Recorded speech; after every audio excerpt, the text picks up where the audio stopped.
অধিকাংশ মাহফিল আমরা চলে যাই উত্তরবঙ্গের শেষের দিকে, যেখানে আমরা মাহফিল শেষ করে শুনি যে এই কমিটির যে সভাপতি সে হলো গাঁজা খায়। এই মাহফিল কমিটির সভাপতিকে তাকে খুঁজে পাওয়া যায় না। মাঝে মধ্যে মোবাইলে কল দিয়ে বলে লাউড দিয়ে দেন, তখন লাউড দেয় আর ওই বক্তা মোবাইলটা ধরে স্পিকারের কাছে বলে যে 1 লাখ টাকা, তখন একটু নারায় তাকবীর হয় আর ও হাওয়া হয়ে গেছে, আর খোঁজ নেই। তা আমরা ব্যতিক্রম একটি প্রোগ্রামে বসেছি যে আজকের মাহফিলের সভাপতি তিনি নিজেই একজন আলেমদের আলেম ওস্তাজ, আলহামদুলিল্লাহ। তো অন্তত এই বুঝটা তো আল্লাহ আপনাদেরকে দিয়েছে যে এই সমস্ত চেয়ারে একজন আল্লাহ ভীরু মানুষকেই বসাতে হয়। আল্লাহ আপনাদেরকেও বড় করুন, আল্লাহুম্মা আমিন। অধ্যাপক মোহাম্মদ লোকমান হোসাইন হাফিজাহুল্লাহকে তুমি তোমার দিনের জন্য আরো বেশি কবুল করো আল্লাহ, আল্লাহুম্মা আমিন। আজকে আমরা আলোচনা করব যে বিষয়ে, সেটা আমরা আপনাদেরকে শুরুতে বলে রাখি। প্রচলিত তাবলিগ বনাম রাসূল সাল্লাল্লাহু আলাইহি ওয়াসাল্লামের তাবলিগ, আল্লাহর ওহী বনাম শয়তানের ওহী, এবং সামাজিক জাহিলিয়াত সম্পর্কে শেষের দিকে আলোচনা করব ইনশাআল্লাহ। আউযু বিল্লাহি মিনাশ শাইতানির রাজীম। বিসমিল্লাহির রহমানির রহিম। আলিফ লাম রা। কিতাবুন আনজালনাহু ইলাইকা লিতুখরিজান নাসা মিনাজ যুলুমাতি ইলান নূর। সূরা ইব্রাহিম। আল্লাহ বলতেছেন এই কিতাবটা দেওয়ার উদ্দেশ্য আমার একটা আছে, এই কারণে আমি আপনার উপরে কিতাব দিলাম যে মানুষকে আপনি অন্ধকার থেকে ধরে নিয়ে আলোর দিকে আপনি ঠেলে দিবেন। অন্ধকার হলে আমরা এখন বসে আছি অন্ধকার, নাকি বলেন? আগামীকালকে সূর্য ওঠার পর থেকে সূর্য ডুবে যাওয়ার আগ পর্যন্ত যেটা থাকবে এই সময়টা হলো দিন, নাকি বলেন? এটা বোঝানো হয়নি। জুলুমাত মানে শিরক, বিদআত, কুফর, সমস্ত পাপের সমষ্টিকে আরবিতে বহু বচনে বলা হচ্ছে জুলুমাত। আর নূর শব্দের অর্থ এখানে বোঝাচ্ছে নূর মানে হেদায়াত, নূর মানে ইসলাম, নূর মানে আল্লাহর ওহী। এই কারণেই আমি কিতাব দিলাম যাতে অন্ধকারাচ্ছন্ন মানুষদেরকে আপনি হেদায়েতের পথে ডাকতে পারেন। কথা বোঝা যাচ্ছে কি? এবার আপনাকে বলি সূরা মায়েদার ৬৭ নম্বর আয়াত। আউযু বিল্লাহি মিনাশ শাইতানির রাজীম। ইয়া আইয়ুহার রাসূল বাল্লিগ মা উনজিলা ইলাইকা মির রাব্বিক। হে রাসূল, আল্লাহ তার রাসূলকে ডাকতেছেন, বাল্লিগ, আপনি প্রচার করে দেন, তাবলিগ করেন। যারা আমাদেরকে ঢালাও ভাবে মিথ্যা অভিযোগ দেয় যে আহলে হাদিসরা তাবলিগ পছন্দ করে না, তারা মিথ্যক। আহলে হাদিসরা তাবলিগকে অপছন্দ করবে মানে? তাবলিগ করা তো ফরজ, যেটা আল্লাহ বলে দিচ্ছেন পবিত্র কোরআন মাজিদে সূরা মায়েদার ৬৭ নম্বর আয়াত। কিন্তু আমাদের আর আপনাদের ভিতরে তফাৎ হলো, আপনারা যেটা দিয়ে তাবলিগ করেন এই প্রচলিত চিন্তাধারাকে আমরা বলি যে এর গোমরাহিতা রয়েছে। আমরা বলি তাবলিগ হবে ওইভাবে যেভাবে আল্লাহ তার রাসূলকে করতে বলেছেন।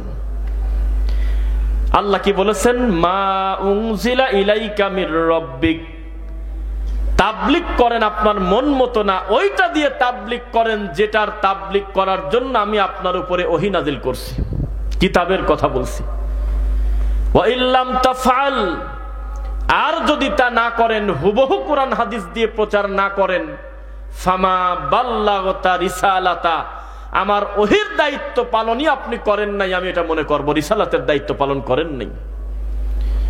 ওয়াল্লাহু ইয়াসিমুকা মিনান নাস। আর এই ভালো কথা প্রচার করতে গিয়ে মানুষ শয়তান আছে, বোঝেন নাকি? মিনাল জিন্নাতি ওয়ান নাস, শুধু জিন শয়তান নাই, মানুষ শয়তানও আছে, বোঝেন কি? মানুষ শয়তান মানে খারাপ মানুষ থেকে, মানুষের কুমন্ত্রণা থেকে আমি আল্লাহ আপনাকে বাঁচায় দেব। ইন্নাল্লাহা, নিশ্চয়ই আল্লাহ, লা ইয়াহদিল কওমাল কাফিরিন, কাফেরদের হেদায়েত দেন না, কাফেররা হেদায়েত প্রাপ্ত হন না। মুমিন যারা তারা হয় হেদায়েত প্রাপ্ত।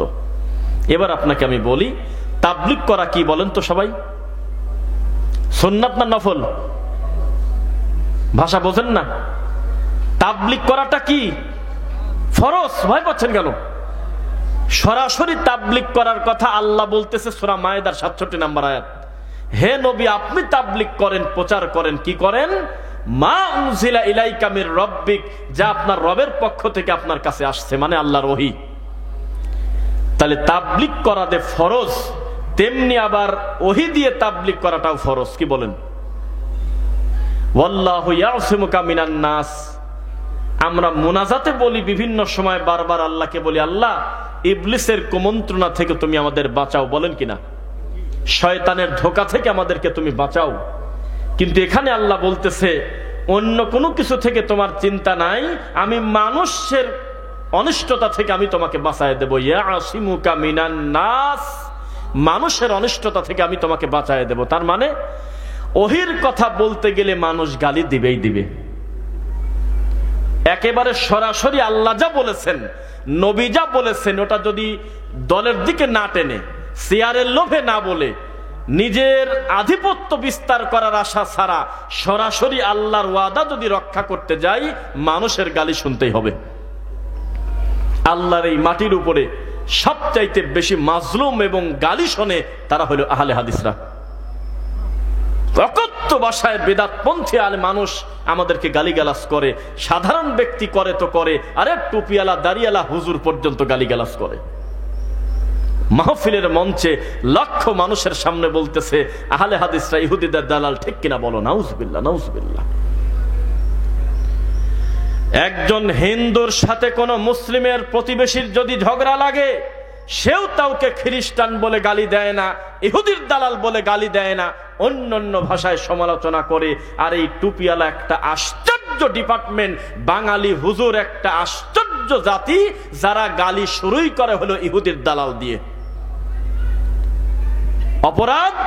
অপরাধ হলো এক হুজুর তাবিজ বিরোধিতা করছে, তাবিজের বিরোধিতা করলো কেন? বোঝা গেল সে হলো ইহুদির দালাল। নাউজুবিল্লাহ।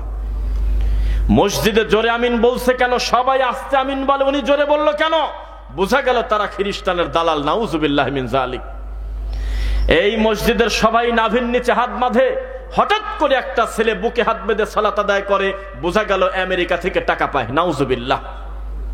যেই যে শব্দ মুখ দিয়ে আমি বললাম, এগুলো কোনো ল্যাংটা লোকের মুখ দিয়ে আসে নাই। বড় বড় শাইখুল হাদিস, মুফতি, আল্লামা, 30 বছর কোরআন হাদিস পড়েছে এমন ব্যক্তি জালসার মঞ্চে বসে লক্ষ শ্রোতার সামনে বলতেছে আমরা নাকি ইহুদির দালাল। নাউজুবিল্লাহ। ডক্টর জাকির নায়েককে খ্রিস্টান কাফের বলে, চিৎকার করে মানুষের সামনে এই নোংরামিগুলো প্রচার করে। বোঝা গেল আল্লাহ যেটা প্রচার করতে বলেছে এই হুজুর সেটা প্রচার করে না। আল্লাহ বলেছে ওটাই প্রচার করো যেটা তোমার উপরে নাজিল করা হয়েছে। কিতাবুন আনজালনাহু ইলাইকা লিতুখরিজান নাসা মিনাজ যুলুমাতি ইলান নূর। ওই কারণে কিতাব দিয়েছি, মানুষকে খারাপ কাজ থেকে ভালোর পথে আনবে কিভাবে? তা'মুরুনা বিল মা'রুফ ওয়া তানহাউনা আনিল মুনকার ওয়া তু'মিনুনা বিল্লাহ কুনতুম খায়রা উম্মাতিন উখরিজাত লিন-নাস। মানুষের ভিতর থেকে তারাই হলো উত্তম, যারা সৎ কাজে আদেশ দেয়, অসৎ কাজে বাধা প্রদান করে, তারাই হলো ভালো। আমাদের এই দেশে পুরো উল্টা। আল্লাহর নবীর নামে, আল্লাহর নামে যে যত বেশি মিথ্যা কথা বলতে পারে সে তত বড় হুজুর আর বড় আল্লামা। এই মাহফিলে ঢোকার আগে একটা পোস্টার দেখালো আমার এক ভাই, এই ঘরের ভিতরে গিয়ে মহিলা জালসা হচ্ছে, মাইকেন করে প্রচার করতেছে মানুষের সামনে। মহিলা জালসা, তাফসিরুল কোরআন। ফিতনা কাকে বলে? 18 ইঞ্চি বক্তা তুলে দিয়েছে স্টেজে, তারপরে ভাঙড়ি কোথা থেকে ধরে নিয়ে এসে জালসার মঞ্চে বসায় দিয়েছে, কারণ ছাড়া নবীর প্রতি 10টা অপবাদ দিয়ে শেষে মোনাজাত করে কান্নাকাটি করে চলে যাচ্ছে। এটা কি হবে সমাজ পরিবর্তন? ওটা দিয়ে তাবলীগ করতে হবে যেটা করতে নবী সাল্লাল্লাহু আলাইহি ওয়াসাল্লাম বলেছেন, আল্লাহ বলেছেন। এটা দিয়ে যদি তাবলীগ করে তাহলে কোনোদিন এই তাবলীগ হারিয়ে যাবে না। এই তাবলীগ টঙ্গীর মাঠে কোনোদিন মারামারি করবে না। বাংলাদেশের সবচাইতে সর্ববৃহৎ এবং সেন্ট্রাল মসজিদের নাম বলেন আপনারা?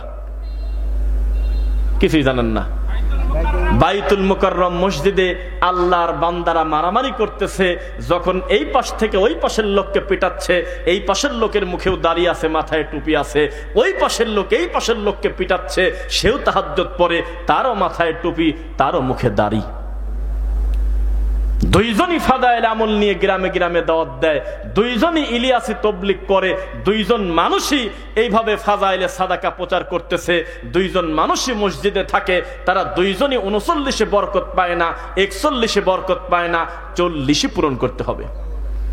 তারা উভয়ই কুলুপ ধরে খক খক করে কাশে, আর হলো 40 কদম হাঁটে, ইট ঢেল পাটকেল নিয়ে ঘোরে, তারপরেও তারা মারামারি করবে কেন? কিছু বিষয় আছে কিনা? 1450 বছর আগে কোরআন মাজিদ নাজিল হয়েছে, এখনো পর্যন্ত কোনো মায়ের বেটা বলতে পারে নাই কোরআন মাজিদের একটা জবর জের কম বেশ করতে সে পারবে? যা আছে তাই থাকবে। আর স্বপ্নে পাওয়া জিনিস 200 বছরও টিকলো না। একই মানহাজ, একই আকীদা, একই জায়গা থেকে পাইলো, সব ঠিক।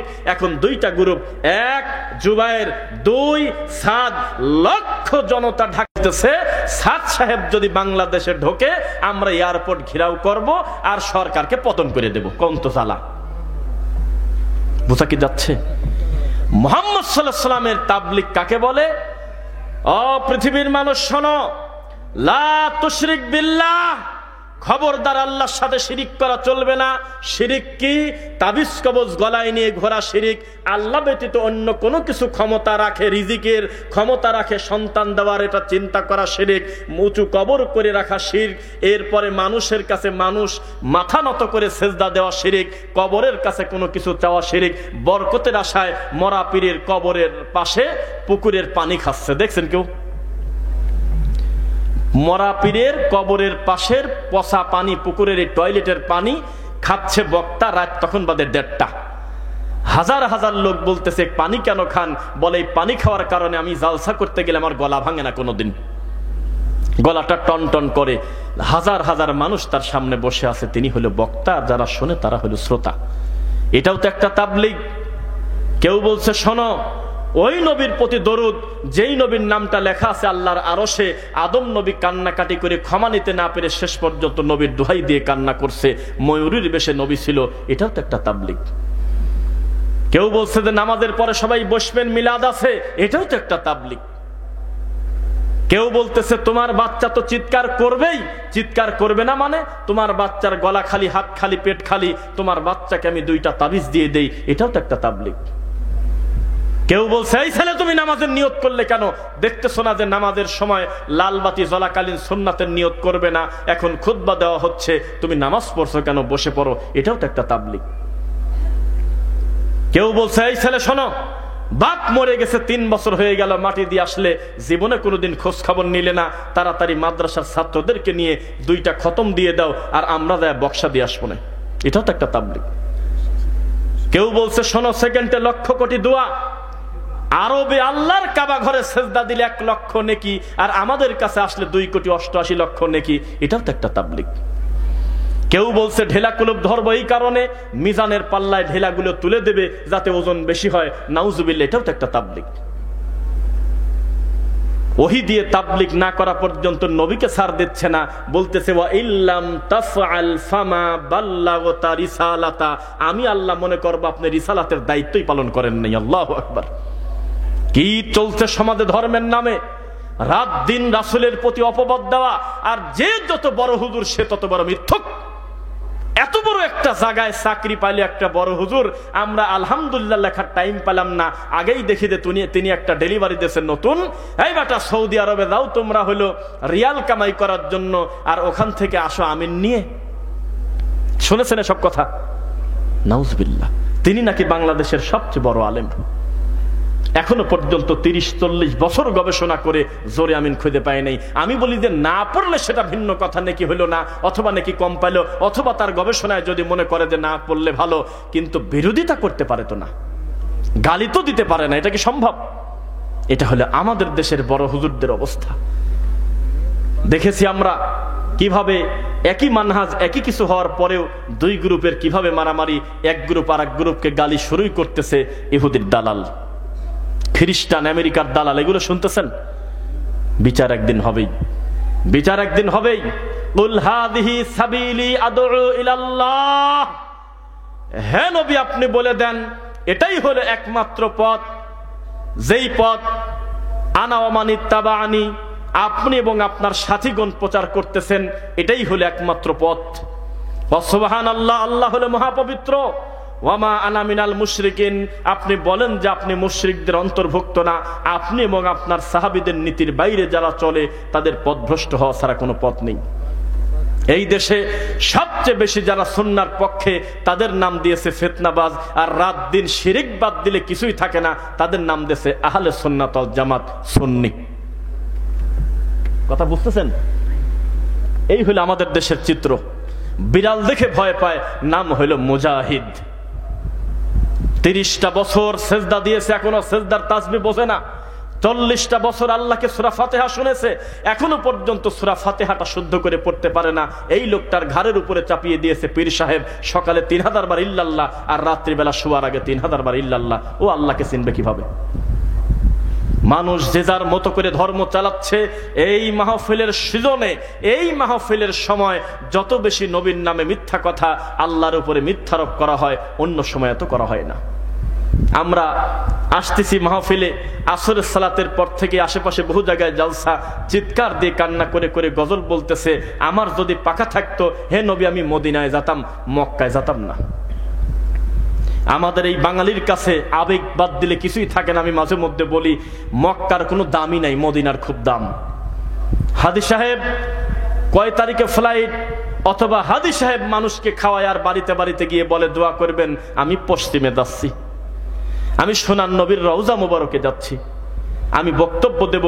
আর আমার ডান পাশে আমাদের সম্মানিত ওস্তাদ অধ্যাপক লোকমান সাহেবের মুখের দিকে তাকাবেন, আপনি হারে হারে বুঝবেন আমার কথাগুলো সত্য না মিথ্যা। কেউ যদি নিয়ত করে আমি নবীর রওজা মুবারক জিয়ারত করতে যাব, এটা তার হজের উদ্দেশ্য হইল না। হজ একটা ব্যতিক্রম ইবাদত। আল্লাহর কাবা ঘরে যাবে বান্দা, এক সেজদা সমান 1 লক্ষ, এক রাকাত সমান 1 লক্ষ রাকাতের নেকি। এই কথা মুখ দিয়ে বলে না, বলে আমি সোনার নবীর রওজা মুবারকের দিকে যাচ্ছি, কদম মুবারকে যাব। এটা কোন ভাষা?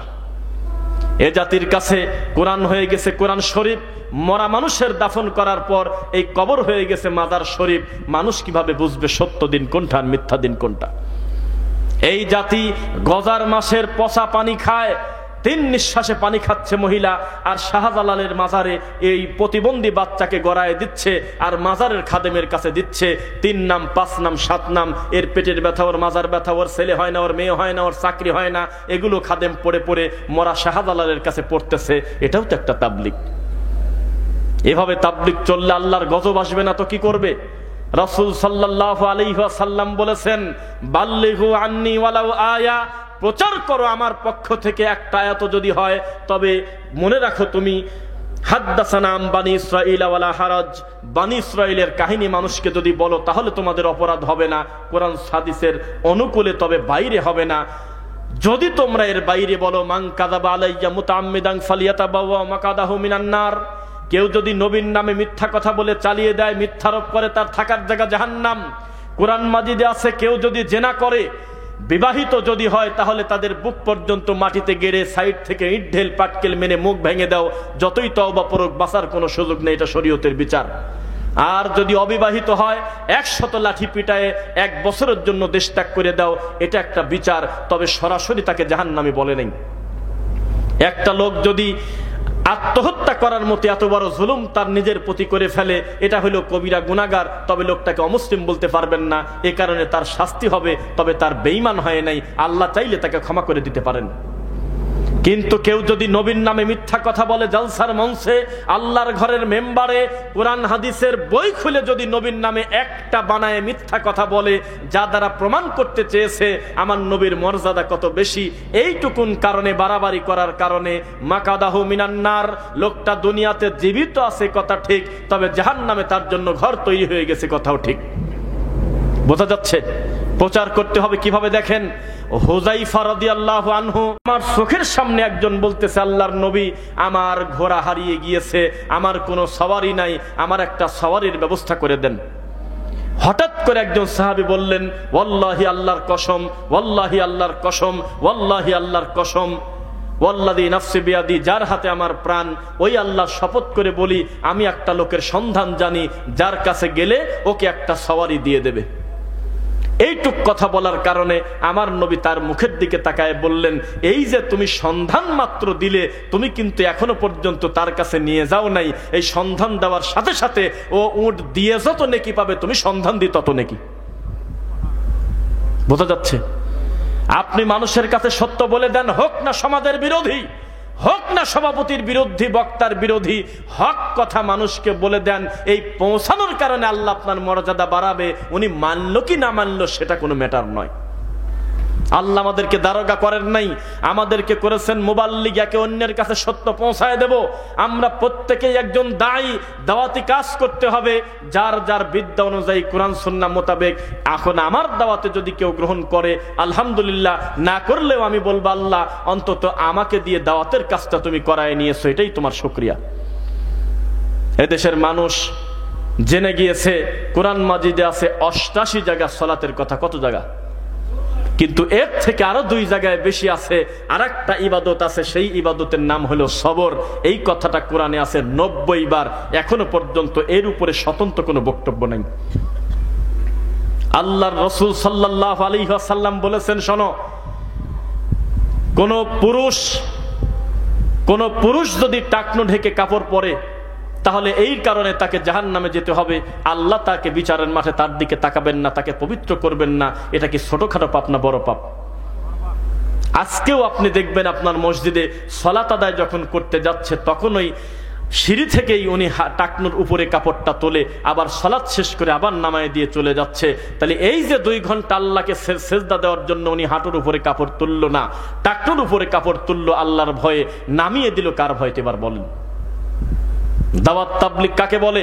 আমি কেন আপনার ছেলেকে শেখাতে যাব বাড়িতে বাড়িতে গিয়ে বক্তা হয়ে, এই শোনো অমুকের ছেলে ডান হাত দিয়ে পানি খাও, আমি বলতে যাব কেন? এটা তো কমন ব্যাপার, এটা আপনি তো প্রচার করবেন। আপনার স্ত্রী বেপর্দায় থাকবে, আমি কেন বাড়িতে বাড়িতে গিয়ে পাবনা থেকে এসে বলবো, ও নাটিয়াপাড়া গ্রামবাসী, আটেঙ্গুরিয়া গ্রামবাসী, আপনি আপনার স্ত্রীকে পর্দা করান, এটা আমি কেন বলতে যাব? এটা তো আপনার ইমানের দাবি রাখে যে আপনি আপনার স্ত্রীকে পর্দা করবেন, আপনার সন্তানকে সুসন্তান করে গড়ে তোলার চেষ্টা করবেন ইনশাআল্লাহ। কে কার কথা শুনবে সমাজটা? আরে কি যে কথা! আল্লাহর ঘরের সভাপতি যদি গাঁজা খায়, আর যদি সিগারেট বিড়ি খায়, আর যদি জর্দা দিয়ে পান খায়, এ জাতির উপকার কবে আসবে? বোঝা কি যাচ্ছে? সেদিন থেকে মদকে একেবারে নরম হয়ে গেছে, মদকে আর শক্ত করে কিছু বলা যাচ্ছে না। যেদিন থেকে হাকিমপুর জর্দা হুজুর মানুষ হালাল করে এনেছে, সেদিন থেকে কবর পূজার বিরুদ্ধে কিছু বলা যাচ্ছে না, মাজারে সেজদা দেওয়াকে কিছু বলা যাচ্ছে না। যেদিন থেকে একদল নামধারী হুজুর 2020 টাকা 1005 টাকার বিনিময়ে আল্লাহর পবিত্র কোরআন মাজিদের আয়াত কেটে কেটে নিরীহ বাচ্চার গলায় তাবিজ ঝুলায় দেয়, ওদিন থেকে শিরকের কথা বলে আর কুল পাওয়া যাচ্ছে না। এত কষ্ট করে জুমার খুতবায় আমরা একটা বেদাতি সমাজে গিয়ে মাহফিল করে কত সুন্দর করে বোঝালাম যে সুন্নাহ আর বেদাতের পার্থক্য কি। যেই আমরা চলে গেছি, এক জুমার নামাজে বেদাতি হুজুর সব উল্টে দিছে। বোঝা যাচ্ছে কথা? এই হলো আমাদের সমাজের চিত্র, একেবারে উল্টা হয়ে গেছে। ঘোড়ার পিঠের উপরে মানুষ যাওয়ার কথা, মানুষ উঠেছে ঘোড়ার পিঠে। মানুষ ওঠে নাই ঘোড়ার পিঠে, ঘোড়া উঠেছে মানুষের পিঠে। পরিস্থিতি উল্টে গেছে। রাসূল সাল্লাল্লাহু আলাইহি ওয়াসাল্লাম তাবলীগ করতে বলেছেন, একটা কথা হলেও প্রচার করে দাও। আল্লাহর নবী, মনে তাকান আমার দিকে, ইবনে মাসউদ রাদিয়াল্লাহু আনহু বলতেছে, হঠাৎ করে আল্লাহর নবী আমাদেরকে, আমরা আহলে সুফফার কাছাকাছি আছি, হঠাৎ করে নবী বললেন, তোমরা কি সুন্দর একটা উটনি এনে দিতে পারবে? উটনি বোঝেন? খুব ভালো মানের উটনি এনে দিতে পারবে নাকি? লাল এবং দেখতে খুব মোটা তাজা গঠন। তো একজন বললো, জায়গার নামও বলে দিচ্ছে, জায়গার নাম হলো আপনার আকিক নামক জায়গায় গিয়ে কি আনতে পারবে? তখন একজন সাহাবী বললেন, আল্লাহর নবী, একা একা যাবো কেন, আমরা আরো সবাই মিলে যাবো, যা নিয়ে আসবো, এটা তো খুশির ব্যাপার। আপনি যদি আমাদের সুযোগ করে দেন আমরা যাব। আল্লাহর নবী বললেন যে বসো, ওটা কিনে আনার দরকার নাই, এখানে বসেই সেটা পারবে। সুবহানাল্লাহ। কিভাবে? তুমি যদি তোমার ভাইকে আমার পক্ষ থেকে একটা কথা শিখিয়ে দাও, মনে করবে একটা জ্বলন্ত উট তুমি তাকে দিয়ে দিয়েছো। সুবহানাল্লাহ। আল্লাহর নবী যদি 2টা দেই, তাহলে 2টা তুমি পেয়ে গেছো। যদি 3টা কথা শেখাই, তুমি 3টা উট দিলে। যদি 4টা দেই, 4টা পেয়ে গেলে। আর বলেন নেই আবু যার নাম শুনেছেন? আবু যার গিফারি। আমি এক ব্রাহ্মণবাড়িয়াতে এক ওয়াদে সেদিন যা বলতেছি, আবু যার গিফারির নাম শুনেছেন? একজন বলতেছে, চিনি, ফাতেমার কবর কাটছিল।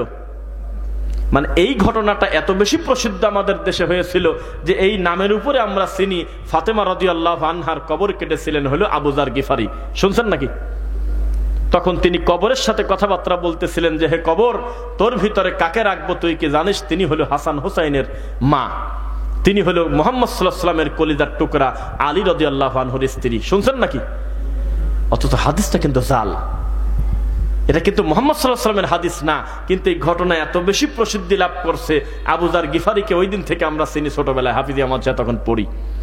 হে আবু যার, তরকারি যখন রান্না করবে তরকারির ভিতরে একটু অতিরিক্ত পানি ঢেলে দাও, ঝোলের পরিমাণটা বাইরে যাক, আর এই ঝোল দিয়ে তুমি তোমার প্রতিবেশীকে উপকার করতে পারবে। সুবহানাল্লাহ পড়বেন না? নাকি ঘুমা শিখেছেন? লিল্লাহি তাকবীর না, একবার ঝুমা ঝুমা হইল। আমরা তো ওই কানে হাত দিয়ে হুহু করে কান্না করা হুজুর না, মিথ্যা কথা এর সাথে ওর জোড়ায় দিয়ে আপনাকে মজা দিতে পারবো না, তবে রাসূলের কয়টা হাদিস শোনাতে পারবো মাতৃভাষায় হলেও ইনশাআল্লাহ। আয়েশা রাদিয়াল্লাহু আনহা বললেন, আল্লাহর নবী, আপনি যে ঝোল বেশি করে দিতে বললেন, আমি শুরু করব কাকে দিয়ে? আমার প্রতিবেশী যদি 2 জন থাকে। নবী বললেন, তুমি দেখো, মনে করেন ফিতা দিয়ে মেপে দেখো, অথবা তুমি হিসাব করে দেখো তোমার বাড়ি থেকে সবচেয়ে কাছে হয় কে, তার থেকে তুমি শুরু করো। কোনদিন আমলটা করে দেখেছেন? এই তাবলীগ করে দেখেছেন কখনো? আল্লাহর নবী বলেছেন, তোমাকে যদি তোমার প্রতিবেশী গালিও দেয়, তোমাকে নিয়ে যদি ঠাট্টাও করে, ফাসাল্লিম আলাইক, অন্তত সালাম দিয়ে হলেও তুমি সম্পর্ক ঠিক রাখো। আল্লাহর নবী সাল্লাল্লাহু আলাইহি ওয়াসাল্লাম বললেন, শোনো, তোমার প্রতিবেশীর সঙ্গে তুমি সদাচরণ করো, তার প্রতি তুমি কৃতজ্ঞ হও। সে যদি ছাগলের খুরের একটা ছোট খুরের পায়ের অংশ যদি দেয়, তবু এই উপঢৌকন নিয়ে তুমি বলো আলহামদুলিল্লাহ। গত কুরবানির ঈদে মাংস পাঠিয়েছিলেন আপনার প্রতিবেশীতে অথবা আপনার চাচাতো ভাইকে, এখনো পর্যন্ত লোকজনের কাছে খোটা দেয়। ছোট লোক 10 পিসও দেয় নাই, 5 পিস দিছে, বলে না, খোটা দিচ্ছে। নবী সাল্লাল্লাহু আলাইহি ওয়াসাল্লাম বলেছেন, ঘোড়ার ছাগলের খুর এই কতটুক দাম, এই জিনিসও যদি তুমি তোমার ভাইকে উপহার দাও, যার হাতে গেল তিনি এটা দেখে নাক না ছিটকায় বলবে আলহামদুলিল্লাহ, আমি খুশি। কে কার কথা শোনে? জিবরাইল এসে বলতেছে, মা জালা জিবরিলু ইউসিনি বিল জার। নবী সাল্লাল্লাহু আলাইহি ওয়াসাল্লাম বলছেন, আমার কাছে একবার জিবরাইল এসে অনবরত খালি প্রতিবেশী প্রতিবেশী করে, খালি প্রতিবেশীর ওয়াজ করে। হাত্তা জানান্তু আন্নাহু সাইওয়ারিসু, আমি নবী মনে করছিলাম আজকে আমার ওয়ারিস বানা দিয়ে দেয় নাকি। ভাষা কি বুঝতেছেন? প্রতিবেশীর ব্যাপারে এত বেশি তাবলীগ করতেছেন, আমার কাছে জিবরাইল এসে আমি আশঙ্কা করতেছিলাম না জানি আমার সম্পদের ওয়ারিস বানা দিয়ে দেয়। এই প্রতিবেশীর ব্যাপারে আমাদের দায়িত্ব অবহেলা নাকি সঠিক দায়িত্ব আছে বলেন? অবহেলা না সঠিক বলেন? অবহেলা। আজকে গোটা সমাজটা এই চিত্র হয়ে আছে, তাবলীগ করার কোনো সময় নেই। ওর ছেলে ফেল করলে খুশি লাগে, ওর ছেলে বেনামাজি হলে খুশি লাগে, ওর ছেলে গাঁদা খেলে খুশি লাগে, নিজের ছেলে শুধু সালাত আদায় করুক। আজকে দেখলাম আপনার আবু মুসা আশআরী রাদিয়াল্লাহু আনহু থেকে বর্ণিত, ইবনে মাসউদ থেকে আবার অফি রাওয়ায়াতিন সহিহ মুসলিমের বর্ণনা, নবী সাল্লাল্লাহু আলাইহি ওয়াসাল্লাম বলেছেন, ওই সম্প্রদায় ধ্বংসপ্রাপ্ত হবেই যারা নিজের মতো নিজে পুঁজি করে নিয়েছে, অথচ মানুষের কাছে হক কথা প্রচার করে না, মানুষের মন্দ কাজে নিষেধ করে না। আর মন্দ কাজে নিষেধ করতে গেলে কি হয় একটু দেখাই। অনেক বাড়িতে বিয়েতে গান বাজে না? তাবলীগ কাকে বলে আজকে হারে হারে বোঝাই, গান বাজে কিনা? তখন আপনাকে বললাম যে আপনার বাড়িতে মেহমান আমি, ওই বাড়িতে বিকট গান বাজে, কিছু নিষেধ করতে পারেন না, তখন আপনি আমাকে বুঝ দিচ্ছেন নিষেধ করতে গেলে ঝামেলা আছে। একদিন গিয়েছিলাম যে তুমি গান বাজাবে না, বলছে আমার বাপের টাকা দিয়ে আমি গান বাজাবো, তো তোমার কি? অথচ শরীয়তের বিচার হলো প্রয়োজনে দেশীয় বিচারটাকে বলি, কাঁচা কঞ্চি হাতে করে নিয়ে একেবারে পিঠের উপরে মন মতো পিটাবেন আর বলবেন আমার নিজের গাছের বাঁশের ঝাড় দিয়ে আমি আমার হাত দিয়ে পিটাচ্ছি, তো তোমার অসুবিধা কি? জি না, এই কথা শরীয়ত আপনাকে অনুমতি দেয় নাই। আপনি কানের ভিতরে হেডফোন নিয়ে যখন গান শুনবেন, এটা হলো ব্যক্তির পার্সোনাল পাপ। আর যখন এটাকে উন্মুক্ত করে দিয়ে হাজারো মানুষকে গান শোনাবেন, আল্লাহর কসম এটাকে বলা হয় গুনাহে জারিয়া, চলমান গুনাহের তিনি অবস্থা পাবে যত মানুষ তিনি গান শোনাবে। কত ছেলে পেলে লেখাপড়া করে, কত নিরীহ বাচ্চা ঘুমাচ্ছে, কত মানুষের কষ্ট হচ্ছে, কত মানুষ সালাত আদায় করে। নির্লজ্জ বেহায়া পর্যন্ত এত রাতে এখনো পর্যন্ত গ্রামে গ্রামে গান বাজায় কিনা বলেন? নিষেধ করার কোনো উপায় নেই, নিষেধ করা যায় না। ছেলের বিয়ে রয়েছে আগামী শুক্রবারে, 7 দিন পর্যন্ত বক্স বাজাচ্ছে, ওটা মানুষই না। পোড়া বাড়ি মাস্টার বাড়ি একটা বিয়েতে যায়, দেখি যে গেটের ভিতরে দেখি কাণ্ড শুরু হয়েছে, আর ভিতরে বিকট গানের আওয়াজ, বিকট শব্দ। তখন সবাই বলতেছে যে এখান থেকে তো দূরত্ব সরে যেতে হবে। আমি বললাম যে আমি যদি সরে যাই, এই দেশে ওই খয়রাতি হুজুরের অভাব নাই, 200 টাকা দিলি পরে এখানে 10 জন হুজুর আসি মোনাজাতে কাঁদবেনি। যেহেতু আমি আসছি এখানে, আমি একটু বোঝা দিয়ে যাবো যে কেউ একজন আসছিল। তখন আমি ভিতরে ঢুকে বলছিলাম, সবাই লজ্জা পেয়ে বলছে গান বন্ধ করো রে। আমি বললাম যে গান বন্ধ করবেন কেন? ভুলটা আমার। আমি মনে করছি যে এটা মুসলমানের বিয়ে, হিন্দুর বিয়ে, আমি কি তা জানি নাকি? দোষটা আমার। আমি এটা হিন্দুর বিয়ে জানার পরেও আমি ঢুকলাম কি কারণে? কাজে না না আমরা মুসলিম তো। নাউজুবিল্লাহি মিন যালিক। বিকট গান বাজাচ্ছে, বিকট তীব্র আওয়াজ। গেটের ভিতরে যে সমস্ত নোংরামি হচ্ছে, 10 রকমের পানি নিয়ে বসে আছে, ফিতা নিয়ে বসে আছে, কেসি নিয়ে বসে আছে, 2 পাশে মেয়ে ছেলে ফেলে বসে আছে, গাড়ি নিয়ে যাবে, এত টাকা দিতে হবে বলে মারামারি পর্যন্ত করতেছে। তাবলীগ করবেন কার কাছে? আমার এই কথা যদি সে শোনে হয়তো কষ্ট পাবে, আমি ঘোরায় বলতেছি, সত্য কথা বলবো, তবে তার নাম বলবো না। গত কয়েকদিন আগে আমার চোখের সামনে বাড়িতে মেহমান আসছে, মেহমানের যাওয়ার সময় ওই যে কচু, তারপরে হইলো কলা গাছের কি বলেন, ভাদাল চেনেন? গ্রামের সবজি বেশ কিছু দিয়ে ব্যাগটা খুব মোটামুটি ভারী হয়েছে। আর একটা ভারীতে আর একটা কাপড় হলো, ওই মেহমান আসার সময় নিয়ে আসছে। এই 2টা ব্যাগ হওয়ার কারণে মহিলা মানুষ আগায় দিতে যাচ্ছে ব্যাগ নিয়ে, ব্যাগটা খুব ভারী। তো পাশেই তার আপন ভাইয়ের ছেলে বলতেছে, বাজান ওই রাস্তা পর্যন্ত ব্যাগটা দিয়ে আসো, যাও আব্বু যাও। তাহলে ছেলে জবাব দিচ্ছে, আন্টি কিছু মনে করো না, এখন যদি আমি চলে যাই আমার গেমটাই নষ্ট হয়ে যাবে নি। এই গেম খুব খারাপ, একবার যদি বন্ধ করি আবার প্রথমের দিন আসে। 3 বার বললো, বাজান তুমি যাও। ও বললো আমি যাবো না। কি করো তুমি? ফ্রি ফায়ার খেলতেছে। ওখানে তাবলীগ মানে কপালে চুমা খাওয়া না, একটা থাপ্পড় দিয়ে ঘাড়ের ঘেরি ভেঙে দিতে হবে এই বাপের। গিয়ে এই ছেলে, এত কষ্ট করে রাত দিন মেহনত করে মাথার ঘাম পায়ে ফেলে আমি হালাল রুজি অর্জন করি, আমি একক তো সালাত কাদা করি না, আর মেইন রাস্তার উপরে বসে তুমি রাত দিন গেম খেলবে, আল্লাহ কোথায় রাসূল কোথায় চিন্তা নাই, এটা আমি হতে দেব না। কে তাবলীগ করবে কাকে? আমরা মনে করে রাখছি আমাদের মসজিদে 3 দিনের জন্য লোক আসছে, এটার নাম মনে হয় তাবলীগ। আমাদের এলাকায় জালসা হচ্ছে, এটার নাম মনে হয় তাবলীগ। জি না, 24টা ঘন্টা আল্লাহর তাবলীগ চলবে ইনশাআল্লাহ। আপনি কাকে কি বলেন? কোরআন মাজিদের খতম হচ্ছে টাঙ্গাইলে, 1 রমজান থেকে আর 1 রমজানে 12টা খতম দেয়। বাহ, একবারে 27 রমজানে 1000-এর উপরে খতম ডেলিভারি দিচ্ছে প্রতি মসজিদে মসজিদে। কিন্তু যদি বলা হয় হাতটা উঁচু করে সূরা নাসরের অনুবাদটা বলেন, সূরা ইখলাসের অনুবাদটা বলেন, সূরা ফাতিহার অনুবাদটা বলেন, কাজে জানি না। কোরআন এই কারণে নাজিল হয়েছে, অবশ্যই পড়লে প্রতি হরফে 10 নেকি, তবে বুঝে বুঝে জীবন অর্জন করবেন, এজন্যই কোরআন মাজিদ এসেছে দুনিয়াতে। কে কার কথা শোনে? রাসূল সাল্লাল্লাহু আলাইহি ওয়াসাল্লাম বলেছেন, মা আসফালা মিনাল কাবাইনি মিনাল ইজারি ফাফিন্নার। কেউ যদি টাকনো ঢেকে পোশাক আশাক পরে, লুঙ্গি হোক আর পায়জামা হোক আর প্যান্ট হোক আর যাই হোক না কেন, এ কারণে তাকে জাহান্নামে জ্বলতে হবে। আমলটা কোথায়? নবী সাল্লাল্লাহু আলাইহি ওয়াসাল্লাম বলেছেন, মুদমিনুল খামরি কাআবিদি ওয়াসান। কেউ যদি নেশাদার দ্রব্য পান করে, তার তুলনা হলো মূর্তি পূজারীর মতো। কেই তাবলীগ করবে, কেই প্রচার করবে? নবী সাল্লাল্লাহু আলাইহি ওয়াসাল্লাম থেকে একজন মানুষ এমন পাওয়া যায় না, একটা নবী ছিল দাড়িবিহীন, একটা রাসূল ছিল দাড়ি ছাড়া, একটা সাহাবী ছিল দাড়ি ছাড়া। আপনি দাড়ি চাচ্ছেন কেন? আবার এই টাঙ্গাইলেই কোথায় যেন জায়গার নাম মনে নাই, হিজবুত তাওহীদের ডেলিভারি হয়েছে এই টাঙ্গাইল থেকে। নাউজুবিল্লাহি মিন যালিক। করটিয়া, আমাদের শাইখ বলতেছে করটিয়া। কি নির্লজ্জ কথা! তারা বলতেছে নামাজ হলো মিলিটারি ট্রেনিং। আল্লাহু আকবার, আল্লাহু আকবার, এইভাবে করে তারা সালাত নিয়ে ব্যঙ্গ করে। পুরুষ আর মহিলা একসঙ্গে জমা হয়ে দাঁড়ায়, আর তারা বলে গান শোনা কোনো পাপ না, এটা হলো অন্তরের খোরাক। নবী নিজেই বলে গান শুনছে, তো কার কাছে দাওয়াত দিবেন? এবার একটি শক্ত কথা বলে ফেলি। এই মঞ্চের কেউ বা এই স্টেজের কেউ না বুঝে শয়তানের ধোকায় পড়ে বা বুদ্ধি না থাকার কারণে মুরব্বী মানুষ এক ছেলেকে বেশি ভালোবাসি ফেলছে, তার সম্পত্তি সব ছেলেকে লিখে দিয়েছে, এমন হয় না কোনোদিন, আর বাকি 2টা ছেলেকে তিনি মাহরুম করছে। তো বাপ যখন মরে গেল তখন 2টা কাজ। এক, যেই ছেলেকে সবকিছু লিখে দিয়েছে তিনি বলতেছে আমার শরীরে রক্ত আছে, আমি আমার বাপকে আল্লাহর জন্য ভালোবাসি, আমার বাপের অন্য পাপের খবর আমি জানি না, তবে এই পাপের কারণে আমি আমার বাপকে কবরে আযাব হতে দেব না।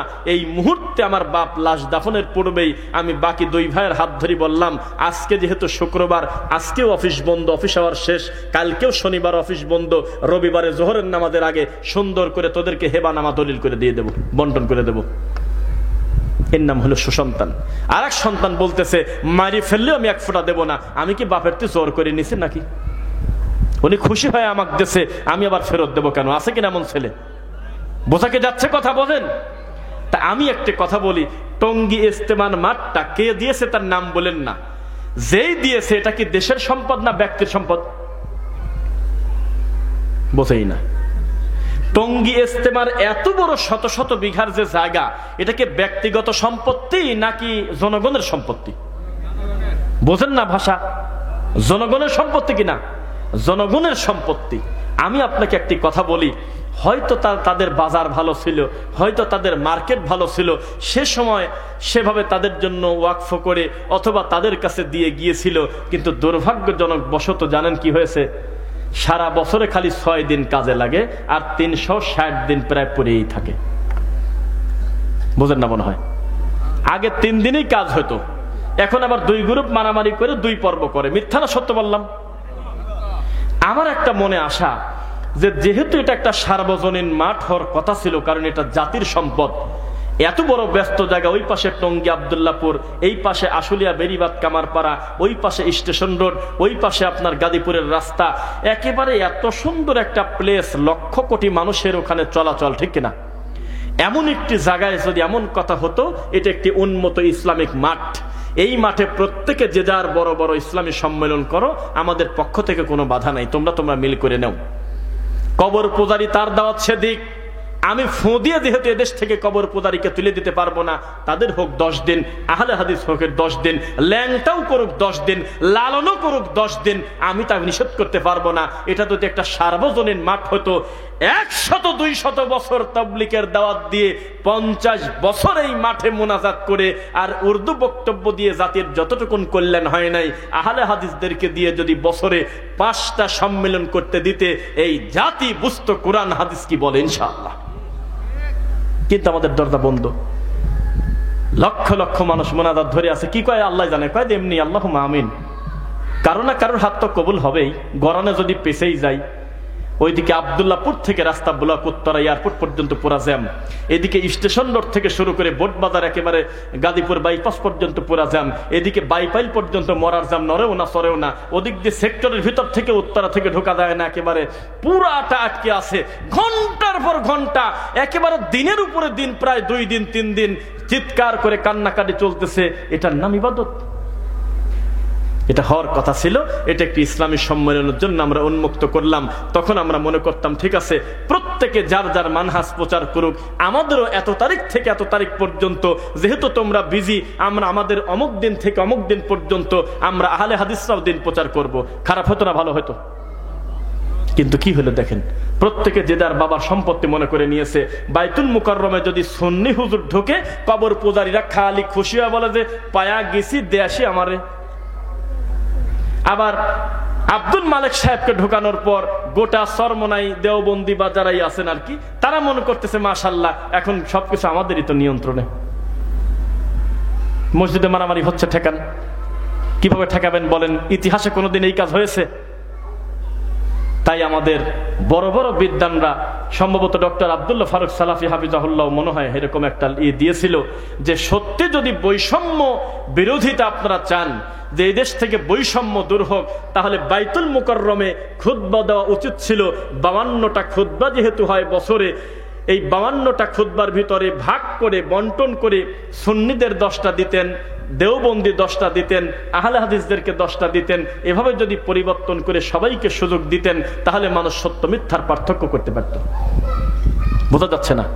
কিন্তু এমন একটা ব্যাপার, কবর পূজারি ঢুকলেই বলতেছে ইয়া নবী সালাম আলাইকা। কোন এটাই ধর্ম? নবীর নুন না মাটি, হাজের না গায়েব, কবরকে রওজা শরীফ বলা লাগবে, মিলাদ দ্বারা পড়া লাগবে, এই 7-8টা জিনিস ছাড়া ওদের আর কোনো দুনিয়াতে ইবাদত নাই। আর যদি ওদেরকে ঢুকায় দেন, তারা খালি বলবে যে আহলে হাদিসরা ইহুদির দালাল, খ্রিস্টান, আমিন বললে টাকা পায়, প্রতি আমিনে বলে 500 পায়। এই হলো তাদের ইবাদত, আর কোন ইবাদত তাদের নাই। আর আহলে হাদিসদেরকে যদি তুলে দিতেন, তারা বলতো ক্বালান নবী সাল্লাল্লাহু আলাইহি ওয়াসাল্লাম ক্বাল আল্লাহু আযজা ওয়া জাল। এই কথা বলে টনটন করে একটা জুমার খুতবায় অন্তত 40টা রাসূলের হাদিস আর 30টা কোরআনের আয়াত বলতো। আরে পাগল যা বলতেছে আব্দুল কাদের জিলানীর বাপের বড়ই খাওয়ার গল্প, মিথ্যা গল্প কিসের সাথে কি লাগায় নিয়ে 1-1.5 ঘন্টা ধরে বসে আছে। এটা কি বৈষম্য হইল না? আপনি বৈষম্য বিরোধী আপনি হতে চাচ্ছেন, কিন্তু এত বৈষম্য রাখতে চাচ্ছেন কেন? আলেম ওলামার স্বাধীনতা দিয়ে দেন। যেহেতু আমরা চাইলে প্রায় 3 থেকে 4 কোটি আহলে হাদিস আমরা ফু দিয়ে ওরাই দিতে পারবো না। প্রত্যেকে যার যার মানহাজ প্রচার করবে স্বাধীনভাবে, কোন ধর্মের লোকে পর্যন্ত তাকে তার ইবাদতে বাধা দেওয়া যাবে না। আর এটা তো ইসলামেরই একটা দল, ঠিক কিনা বলেন? এটাই যদি আপনারা মনে করতেন তাহলে আমাদের প্রতি এত জুলুম হতো না। আল্লাহর ঘরটা পর্যন্ত ভেঙে দিচ্ছে কোরআন সুন্নাহ মোতাবেক চলার কারণে। মিথ্যা না সত্য? আমিন বলার কারণে লক্ষ্মীপুরে একটা ছেলেকে পিটায় সিসিউতে রাখা হয়েছিল। উন্নত চিকিৎসার জন্য এখন বাইরে কিনা জানি না, তবে তার পরিস্থিতি খুবই জটিল ছিল। পরে আমাদের আহলে হাদিসের আলেম ওলামারা মোটামুটি তার চিকিৎসার দায়িত্ব নিয়ে তাকে একটা পর্দায় নিয়েছে। অপরাধ কি বলেন? এটা কোন ধরনের নীতি? আমিন কি বাবার বাপদাদার সম্পত্তি? রফলে দেন কারোর বাবা দাদার সম্পত্তি? এটা একটি সুন্নাতি আমল। আপনি না করলে, আপনাকে যদি বলি নামাজ হবে না, তাহলে আমি অসুস্থ লোক। এটা নামাজ হওয়া না হওয়ার সম্পর্ক না, এটা হলো নেকির সম্পর্ক। কিন্তু খ্রিস্টান বলে গালি কেন দিচ্ছেন আপনি? বোঝা কি যাচ্ছে? ইমাম আবু হানিফা রাহিমাহুল্লাহ তাবলীগ করেছেন। তিনি তাবলীগ করেছেন আর বলেছেন ইদা সাহাল হাদিসু ফাহুয়া মাযহাবি। যেখানেই সহিহ হাদিস পাবে, কোনো আলোচনা ছাড়া মনে করবে ওটাই আমার মাযহাব। আমার দিকে আলাদা করে আর কোনো গল্প করার দরকার নেই। সরাসরি ওই হাদিসের উপর আমল করবে, মনে করবে এটাই আমার মাযহাব, মানে ওটাই আমার বুঝ। সুবহানাল্লাহ। ইমাম আবু হানিফা রাহিমাহুল্লাহ বিশ্বাস করতেন আল্লাহ সপ্তম আসমানের উপরে। আপনার হুজুর বিশ্বাস করে আল্লাহ হলো কলবে কলবে আল্লাহ, নাউজুবিল্লাহি মিন যালিক। ইমাম আবু হানিফা রাহিমাহুল্লাহ বিশ্বাস করতেন আমার নবী হাজির নাজির গায়েবের মালিক নয়, গায়েবের মালিক একমাত্র আল্লাহ। আপনার হুজুর বিশ্বাস করে কি? বলেন নাউজুবিল্লাহ। ইমাম আবু হানিফা রাহিমাহুল্লাহ রাসূলের সুন্নাহ অনুসরণ করতেন, কিন্তু আপনি তাকে বড় করতে গিয়ে খ্রিস্টানরা যেমন ঈসা নবীকে আল্লাহর ছেলে বলে আর তার মা মারিয়ামকে আল্লাহর স্ত্রী বলে, আপনারা তাকে বাড়াবাড়ি করতে করতে বলতেছেন আমাদের ইমাম এত বড় ইমাম, 40 বছর এশারও যদি ফজর পড়ছে। এটা ধর্ম? রামায়ণেও তো এত বাজে কথা লেখা নাই। একটা ব্যক্তিকে আপনি ভালোবেসে ঘুমাতেই দিবেন না, অথচ এই ব্যাপারে নবী সাল্লাল্লাহু আলাইহি ওয়াসাল্লামের নিজেরও কোনোদিন ঘটে নাই। কুমিল লাইলা ইল্লা কলিলা নিসফাহু আও ইনকুস মিনহু কলিলা। নবী বলেছেন সবচাইতে বেশি ভয় জমিনে আমি আল্লাহকে করি, সবচাইতে বেশি আল্লাহকে ভয় আমি মুহাম্মদ সাল্লাল্লাহু আলাইহি ওয়াসাল্লাম করি। সেই নবী আমি ঘুমাই এবং জেগেও থাকি, আমি সিয়াম রাখি আবার সিয়াম নাও রাখি।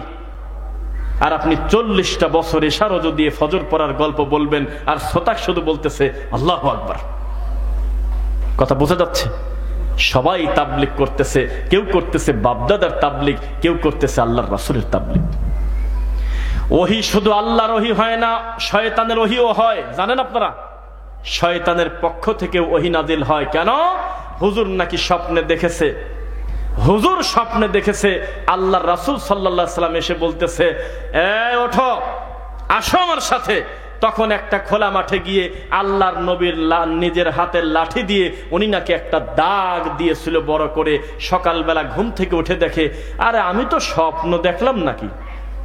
পরে মনে করলো যে নবী নিয়ে গিয়েছিল কোথায়, একটু যাই, যায় দেখে স্বপ্নে যে দাগ দিয়েছে লাঠি দিয়ে, ওই দাগ এখনো ওই রকমই আছে।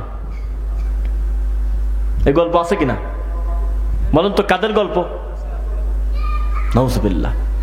এইরকম মিথ্যা কথা, রামায়ণের গল্প থেকে মিথ্যা কথা নিয়ে এসে আমাদের সমাজে প্রচার করা হয়। এখন যদি কোনো সামর্থ্যবান লোক, ছেলে হলো কোটিপতি, বাপ রাত্রে স্বপ্ন দেখাচ্ছে ছেলে, আব্বা রে আব্বা, কবরে খুব আযাব হচ্ছে আব্বা, আমি খুব বিপদে আছি আব্বা, 10টা গরু মেরে এতিম ফকির মিসকিনকে তুমি খাওয়ায় দাও। এই স্বপ্ন দেখার পর ছেলে যদি একটা গরুও না দেয়, আল্লাহর কসম তার গুনাহ হবে না, যতই সামর্থ্য থাক, কারণ স্বপ্নের উপরে ভিত্তি করে কোনোদিন শরীয়তের হালাল হারাম হয় না। বোঝা যাচ্ছে নাকি? স্বপ্নের উপরে ভিত্তি করে কি হয় না? শরীয়তে কোনোদিন কোনো হুকুম আহকাম পরিবর্তন হয় না। এমনিতে উনি সাদাকা করবে মনের তৃপ্তির জন্য, সেটা ভিন্ন কথা, কিন্তু মরা বাপ বলেছে স্বপ্নে এসে গরু দাও, মুরগি দাও, ছাগল দাও, অমুককে এটা করে দাও, সেজন্য দিতে হবে, এর নাম শরীয়ত না। আর আমাদের দেশে স্বপ্নের উপরে ভিত্তি করে একটা দল তৈরি হয়ে গেছে। মিথ্যা না সত্য বলেন? কিভাবে আপনি মানুষকে বোঝাবেন? মুহাম্মদুর রাসূলুল্লাহ সাল্লাল্লাহু আলাইহি ওয়াসাল্লামকে আল্লাহ বলতেছেন, ইন্না হাদাল কুরআন, এটাই সেই কোরআন যেই কোরআনে রয়েছে রব্বুল আলামিনের নিদর্শন। কামা আরসালনা ফীকুম রাসূলাম মিনকুম, আল্লাহ হলো সেই আল্লাহ যিনি তোমাদের মাঝখান থেকে রাসূল বের করেছেন। এমন না অন্য কোন মাখলুক থেকে নবী বানাইছে। কিন্তু সুন্নিরা এটা বিশ্বাস করে না আমাদের দেশে। তারা বলে আমার নবী মানুষই না। নাউজুবিল্লাহ পড়েন না কেন? আমার নবীকে তারা মানুষ স্বীকার করে না। তারা বলে যে নবী ময়ূর, কেউ বলে নবী হলো নূর, কেউ বলে নবী আল্লাহর জাতি নূর। বিভিন্ন নোংরা কথা বলে বলে নবীর প্রতি অপবাদ দেয়, বলে নাউজুবিল্লাহ। কি কারণে দিয়েছে?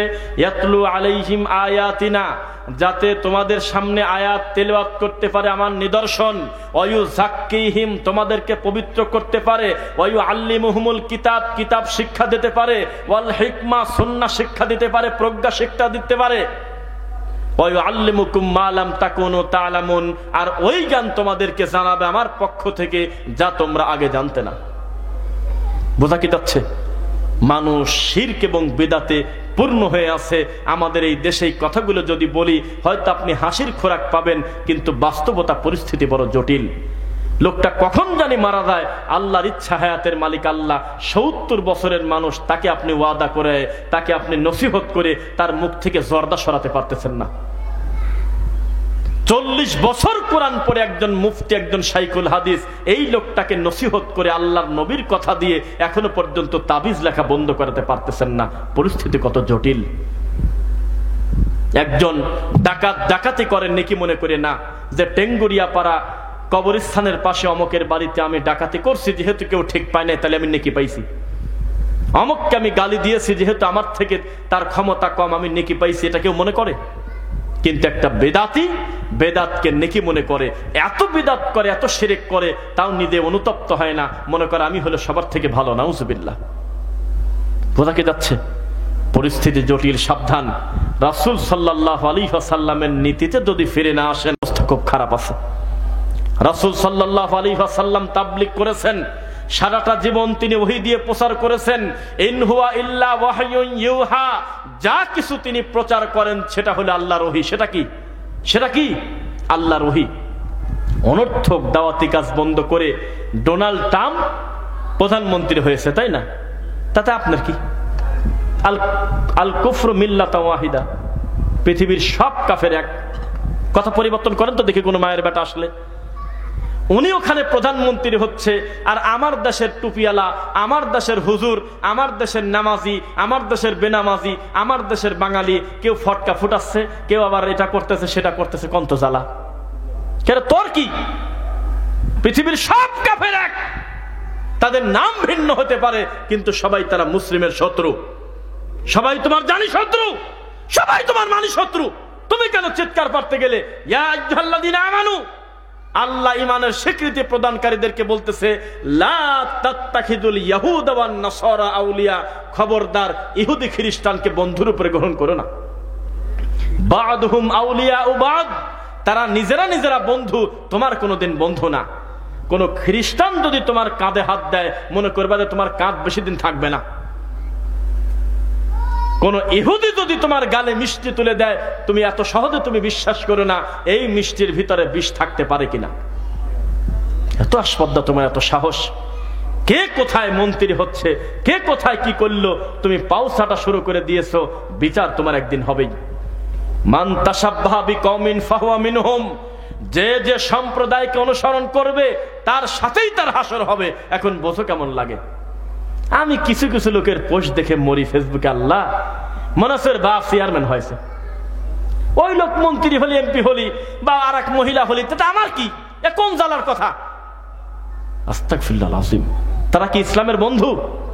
তারা কি মুসলিমের বন্ধু? কথা বলেন।